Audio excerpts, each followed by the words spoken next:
নমস্কার বন্ধুরা, কেমন আছো তোমরা সবাই? আশা করি সবাই খুব ভালো আছো।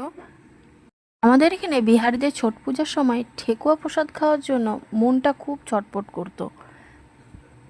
কখন ছট পুজো শেষ হবে আর কখন আমাকে ঠেকুয়া প্রসাদ দিয়ে যাবে, এটাই শুধু মনে মনে ভাবতাম। ছট পুজো এখন অনেক দেরি, তাই ভাবলাম বাড়িতেই ঠেকুয়া বানানো যাক। প্রথমে আমি সামান্য একটু জল গরম করে নিয়ে এক বাটি চিনি জলটার মধ্যে গুলে নিয়েছি। অন্যদিকে 2 প্যাকেট সুজি এবং 750 রোল ময়দা আমি চালুনির সাহায্যে ভালো করে চেলে নিয়েছি।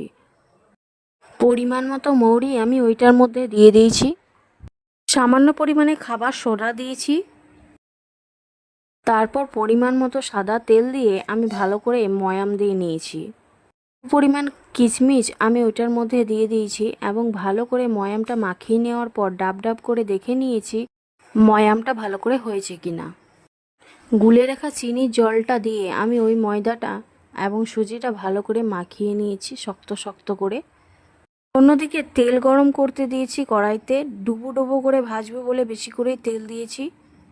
এবং আমি ওই ডোটা দিয়ে ছোট ছোট করে লেচি কেটে নিয়েছি এবং হাতের সাহায্যে চ্যাপটা চ্যাপটা করে যেমন পেরেছি ডিজাইন করে নিয়েছি খুন্তির সাহায্যে।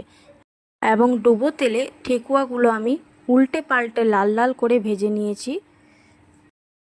লো ফ্লেমে ভেজেছি আমি এই ঠেকুয়াগুলো।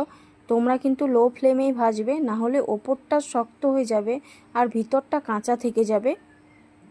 ঠেকুয়াগুলো পরপর সব কটায় আমি ভেজে নিয়েছি। আমি হাতের সাহায্যে ভেঙে দেখাবো বন্ধুরা কতটা ক্রিস্পি হয়েছিল ঠেকুয়াগুলো। ঠেকুয়া রেসিপিটা ভালো লেগে থাকলে প্লিজ লাইক কমেন্ট শেয়ার করে দিও। আর তোমরা অবশ্যই বাড়িতে বানিও আর কমেন্টে জানিও কেমন হয়েছিল।